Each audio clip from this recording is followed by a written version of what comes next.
Thank you for tuning in to the World Builders Anvil, Season 3, Episode 6. Today's episode, a special guest interview with Jacob Hess.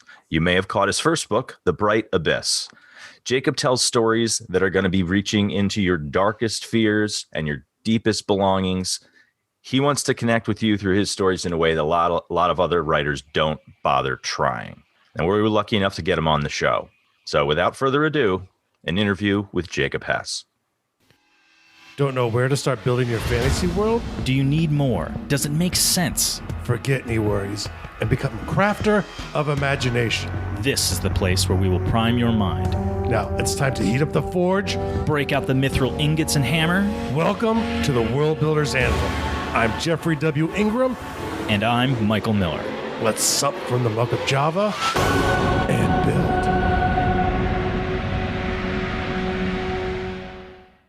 Hey, it's Jeff Ingram here, and we're coming to you not live, as always, and here with Michael, obviously. Hey, speak for yourself. I'm live.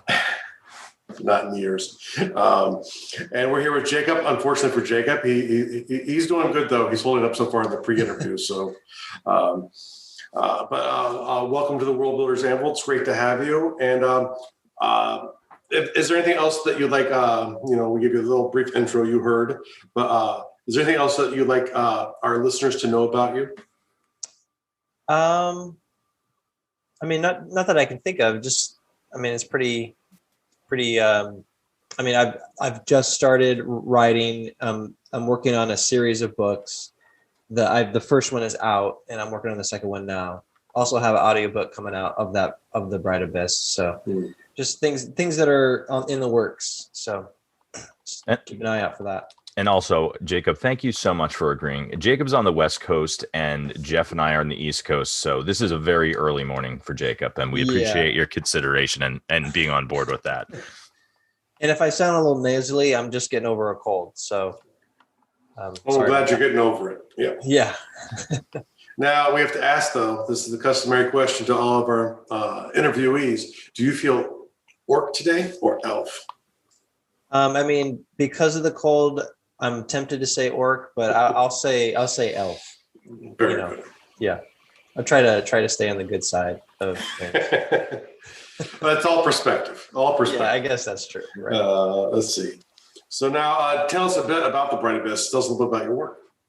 Yeah, so the Bright Abyss, I started writing it a while back. It's taken a while to refine it to what I had envisioned for it, but it's a book about this kid who receives this family heirloom from his dad after he passes away that holds the secrets to defeating these creatures that are trying to consume the universe. And so he is tasked with discovering some of the truths to the stories he's heard growing up from his father. And he has to get some allies around him to face some of his fears and to overcome some of these obstacles to find these creatures and destroy them throughout the story. So I finished the first one, working on the second one now. And yeah. Very cool. Now I gotta ask, this is obviously a fantasy. Yes. Looking through your website, it's a pretty interesting website. Your character section, you have remnants. Those are robots. So is this sort of a space age, like modern day kind of, or cross time kind of stuff? It's taken place in a completely different universe that I've created. That is sci-fi. Mm-hmm. It's kind of like a mix between Lord of the Rings and Star Wars, I would say. Okay. So bringing some of that fun sci-fi to the kind of the more I would say like creating languages and different cultures and stuff from like Lord of the Rings. But he has to discover the truths to these tales that have taken place like thousands of years prior, basically. Right. So there is a time spanning to it, but I don't like jump back into the past that often necessarily. Okay. So critical world building question: in your world, is there magic? There isn't magic in the traditional sense. There is this. So yes and no.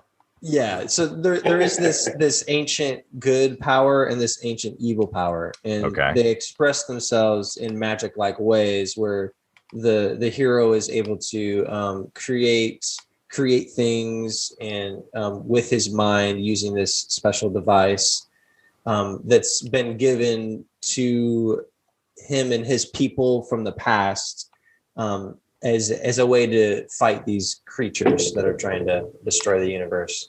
So now, he's world bound. I'm assuming, like he isn't a planetary traveler. He doesn't get off world. At least at the He beginning. does. He does get Yeah, off. he world. does. Yeah. Okay. There Okay. is Because space travel and stuff. Okay, Yeah. because I was going to ask, like you're saying, destroy the known universe. I was curious if the heroes understand that is their intent, that they are not only trying to destroy his world, but a lot of others as well. Yeah, for sure. Yeah. Gotcha. Okay. They do a lot more traveling, I would say, in the second book, but there is some off-world stuff in the first one as well. So now when it comes to world building, one of the trickiest things for genre writers in general is how do you balance the world building versus the storytelling? So Right. what's your secret sauce to doing that? So, I mean, for me, so it's kind of weird. My story process with this one, I started like in the far distant past writing this story. And then I realized I had to scrap everything. And I just decided to fast forward to this kind of more sci-fi present. And with this story, but it really, for me, the world building really started to kind of get more legs to it when I actually figured out what story I was writing, if that makes sense. So I didn't really like flesh out the histories of these races and all that stuff until I had a rough draft that I thought that I liked for the first story. Sure. See, I like that. That's where we were talking about this quite recently on another episode where we talked about how we like it when the story guides the world building as opposed to the other way around, because it can be tricky and you can easily get mired and get stuck in a project. And here's Jacob totally backing it up with having a book out and having a second book on the way. That's right. By using the very method we were talking about. Love it. I think it does help. Yeah, for sure. So when did you first realize that you loved world building and either realize that you had been doing it or started doing it? Yeah. So when I was a real young kid, like I don't remember how old I was, but I remember like spending hours building Legos or playing outside, creating these stories. And I did a lot of like comic book style stories when I was younger, but I stopped doing that because I was not good at drawing at all. So,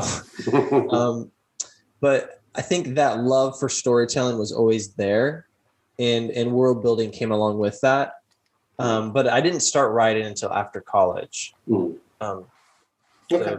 What was the impetus of you to begin writing that late? I find a lot of people I know that write started at a much younger age. What first got you into it?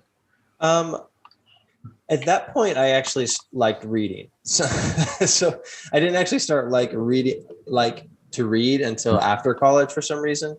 Reading for enjoyment specifically. For enjoyment, yeah. I imagine you did do a great deal of reading in college. I did, yeah. And it was probably my college experience that grew a love for reading in me. When I started reading things that I actually enjoyed. And so writing came along with that. And it for me was just like I didn't find the story that I wanted to hear out there, and there was a lot of stories that I liked, but I didn't feel like they didn't progress in the way that I wanted them to, and so that's kind of what inspired me to start writing. So now here's an interesting lead into the next question on the list because of your story, because you came upon it later, at least the writing element of it, right? Yeah, because I'm kind of like you. I was really world building and doing this from a very young age. I never quite let go of it because I'm a child at heart. But what was that moment where you're like, I can do this, not just, read and make stuff up, but like, I'm going to put a book out, that a lot of people have trouble with that transition. What was your I can moment, that moment that hopefully there was one that you transitioned to starting this path? It was it almost felt like just kind of a light switch turned on. I never felt like I was like, oh, I can't write a book. Like I can't do that. It was more like, so there's this big snowstorm. The power went out, so I couldn't binge on Netflix. And I was like, this is the moment. This is the moment. This is the moment I just need to start writing. And so I wrote until like the power on my computer died. And I think like just getting all that out, I realized that, I can do this. I'm going to do this. I don't know how long it's going to take. And it ended up taking like 6 years to get something that I actually liked. The first one that was good. Yeah. So it took a long time, but I'm one of those really stubborn people who just keep going at something until I like it. And so there was moments where I felt like this is never going to happen, but it eventually did happen, and I'm glad for it. There's a concept that you're kind of touching on that I kind of want to focus on for half a second. Just the idea of being patient with your life and the world. A way I usually say it to people is quite simply, time is going to pass either way. So you know, a lot of people might be like, I'm going to sit down and write a book, and they might knock out a rough draft in like 2 months or so. Mm-hmm. And then it might take a super long time to get it to anywhere they want it to be. And here we are, a published author, and 6 years. And that's perfectly fine. I'm not passing judgment one way or the other. The thing that I like about it is that you just kept plugging along and got there. And that's it, right? Like, as long as we don't quit, time is going to pass and the effort will eventually pay off. If that's what your intention is, to write a book, just don't stop. And as a person who's been working on my first novel for years, I'll say, I think that's the smarter approach. I think a mistake a lot of people go, especially in today's world where you can, get onto Amazon really simply, is to just press the button and go, oh, this is good enough. And it might be, and it might be okay. But typically most things that are worthwhile take time, and the first time you do something massive undertaking, like writing a novel, especially if you want to share it with individuals to read it instead of just for your own. So you can write, like Mike said, you can write a draft easy in a month. Right. But making it like accessible to humans besides yourself is the trick. So, I wanted people to enjoy it. And I knew they weren't going to if I saw a bunch of problems in it myself. Yeah. So what would you say? On a good note, the second book has taken like a year. So you learned a couple things along the way. Yeah. You start to craft and become better at the skill. Right. Yeah. Now, okay. So now tell us, what is your biggest achievement to date? Well, I'd say a big achievement, especially in my writing life, is that first novel. Like I put that out during the pandemic, while I was getting ready to get married, working full time, and looking for a job. So it was a big year for me. A lot of things going on. Yeah. But I mean, like you say, if you just keep working at it a little bit at a time. Like I just set aside an hour to write every day. And, eventually, you get to do these big things that you're excited about. Yeah. That's awesome. What real world advice do you wish you had known sooner in this journey? Real world advice. I mean, my dad was always big on reading, he'd say, leaders are readers and all this, but I didn't really take his advice. I wish I would have read more, because I think if I would have read more, I would have been a better writer when I was younger. I was more into, video games and watching movies and stuff, which does help your storytelling. But I think reading, if you want to be a writer, you need to read. And so I wish I would have done more of that as a kid. As a son and a relatively new father, I'll give you a little warning here. As you enter your marriage life, if you end up having children, they're not going to listen.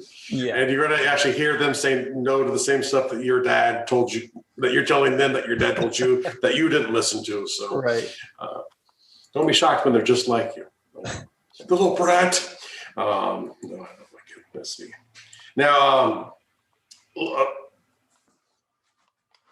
let's dive in a bit more into character building specifically. Character building to me is probably the quintessential act of world building, and most people, it doesn't come up on most world building people's list because that's like but to me those are the details that make it work. So do you have any special tricks, or do you have your own little formula that you use to create characters? Yeah, obviously your important characters, not guard number 3. Yeah, for me it really comes back to the story. So I create my characters based on the genre that I'm writing in, and based on a lot of it is based on the hero's journey. Have you guys heard of the hero's journey? Oh yeah. Yeah. So I use that story arc. Seems to be a good one for fantasy. Yeah. No, it is for sure. It's been working for a while. And what I love about it is it helps kind of frame the action, but also the internal development of a character.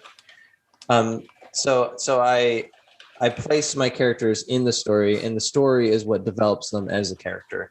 And then I use the hero's journey archetypes, like the hero, the shadow, the threshold guardian, allies, all those different types of characters that are in a story. I use those as frameworks so that the characters, it's not just one character that plays these roles, but these are roles that the character plays in.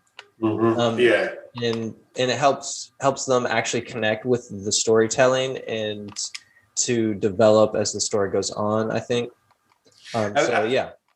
And that's something that I think we always try to push over our things is a genre is a genre because there's certain expectations people have when they go into it. And yeah. It's good to mix it in with stuff, but if you deviate too far, it won't really be the genre anymore. Well, yeah, and if you don't know the conventions of a genre, you can't change them or amend them. You need to at least challenge them. At least not well, or else you're subverting expectations by just doing everything the opposite of your foreshadowing, which is not something that will please readers. Dragon, check. Fallen Kingdom, check. Unlikely hero, check. Right. Yeah. Okay. Now, is there anything that you dislike about character creation? Anything in there that you really just say, I wish I didn't waste my time with this, or I wish it could just happen for me? I'm not really big into describing what they look like a lot of times, especially what they're wearing, unless it has something to do with who they are as a person. So your books won't feel like a Jane Austen novel. That's what you're saying. No, not necessarily. Yeah, but I mean, I think I like describing what they look like when they're doing actions, because I think the actions are really what tells who a person is. Yeah. So that's the way you get to it. Do you know what your characters look like? Or is it something you like to leave up to the reader to decide? So there is an element of both. I actually worked with a designer and she created some. If you go to my website, there is she created some of the characters for my story. And so seeing her take on what my characters look like actually helped me to envision my characters even more. So that was kind of a cool thing. So did she read what you had, or did you tell her, hey, look, this is how I imagine him? Yeah, I gave her some notes, but she had a creative license for herself. So I mean, it is up to the reader, but the readers can go to my website and see designs of what the characters might look like as well. That artist interpretation. Yeah, as a writer, that must have been a really fun experience. Yeah, it is. Yeah, it helped. It like working with the audiobook that's hopefully coming out soon. It feels like breathing life into the work that I've already made, which is cool.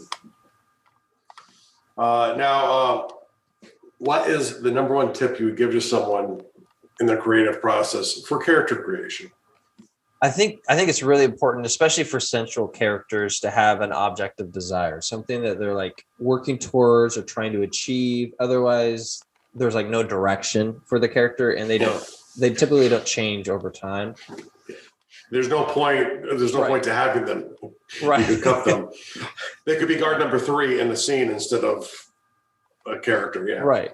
And like, if you think about it in real life, every person has a specific desire that they're trying to achieve in a situation. And so our characters need the same thing.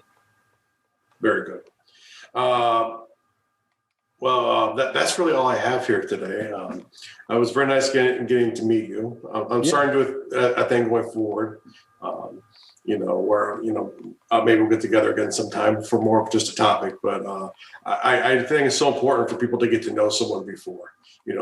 People, if they've listened to I don't know how many episodes we've done on this show, the 10 or so that we've done. People kind of know me and Mike and Michael, and. Hardy har. And so I like to introduce them to new people, and everyone has good perspectives, even if they disagree with me, except for Michael, who's wrong. Right. But thank you so much for coming on the show. Hang on. There's a couple things that I'd like to ask before we call it a day. Sure. Why don't we start from the show notes now? What would be, actually, it's in the show notes and you're skipping part of it. I would like to know if there's anything that prevented you from getting started that you could tell writers, hey, look, skip this part, or something that you've learned from getting the book out that you really wish you knew before that would have saved you time or saved you effort or heartache. With writing, I would say just really look for some good resources for creating stories. Like StoryGrid, I don't know if you've heard of that one, but that is a specific resource that's been really helpful for me. But there's lots of resources out there that help writers understand world building and storytelling more academically, if that's the right word. Sounds like it. Because the only other way to learn how to write a story is just to read a lot of stories. And if you want to with the intention of trying to figure out how they do it, not just Right. Yeah. So if you want to fast forward that process, like just learn stories, learn storytelling from some of the experts.